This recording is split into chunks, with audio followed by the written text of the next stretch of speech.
talk about financial literacy on the island, but more specific to the insurance sector. When we talk about insurance, if I speak to my friends and colleagues, the first thing that comes is motor insurance.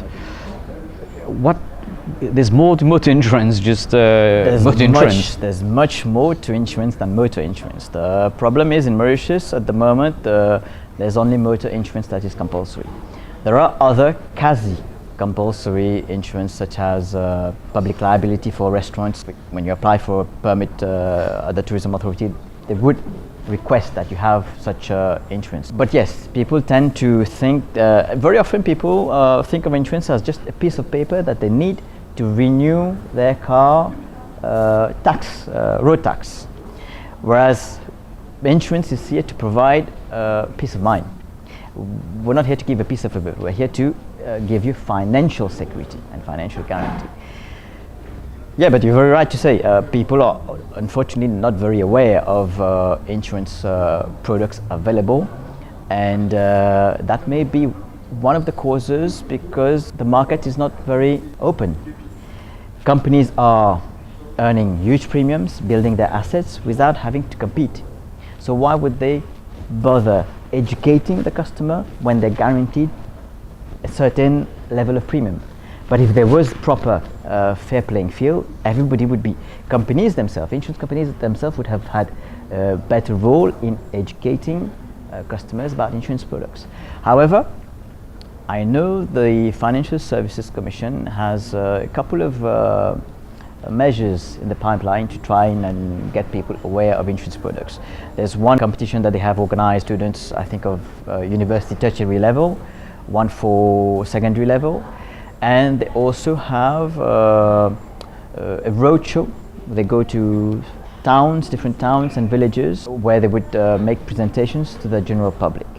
Unfortunately, it doesn't seem that this is really bearing its fruits, but I mean, that's one step toward trying to educate and inform people of the financial products available. Abdel, being a young managing director, full of this passion that we see, full of this dynamism that we see from you, that entrepreneurship skill, and the drive to make a difference in this sector. How do you see this sector evolving in the medium to long term time frame? You have 2 or 3 companies, Mauritian companies, the big insurance companies, already moving into Africa. I hope while they move into Africa and they concentrate on a bigger population pool and a much bigger market, I think the African population is estimated of about 900 million. I hope they start neglecting that small market that is Mauritius, so that smaller companies can tap into the piece of the pie that they leave behind. And I think that's what they should be doing. The bigger guys should forget about Mauritius, really. It's a population of 1.2. We're not growing. We haven't been making enough babies in the past 20 years, so the consumer who's going to buy is going to stay 1.2 to 1.3 million.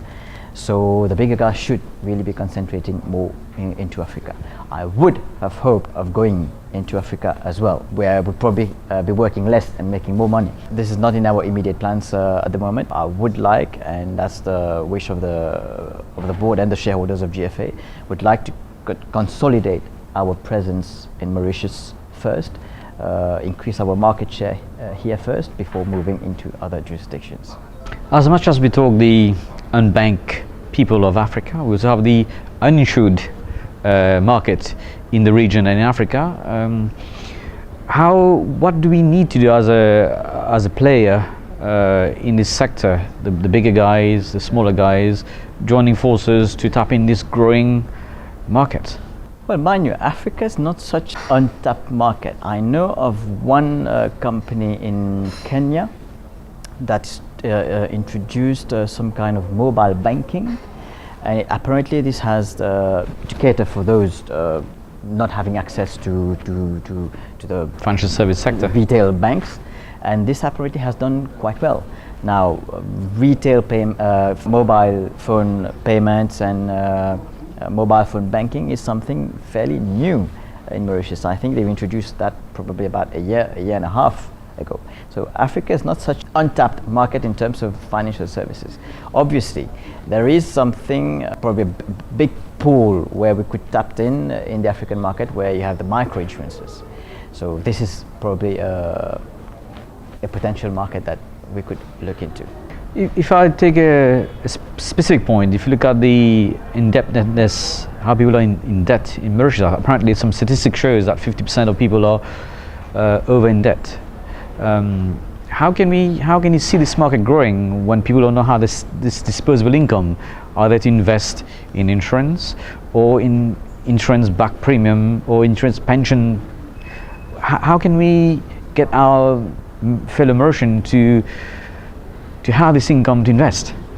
How do we do that? Well, we have to make sure that they have enough income first of all, so a good salary. But the problem is, yes, they are indebted. So you do see a lot of nice cars running on the road. Necessarily talking about Aston Martins and Porsches, you do have that, but you've got so much. The car number of cars coming on the road every year is about, I think, brand new cars about 10 to 15,000 every year. That's quite a lot for the Mauritian population. But yes, all that is being taken on lease, on credit, on loan. So don't really have money to spend.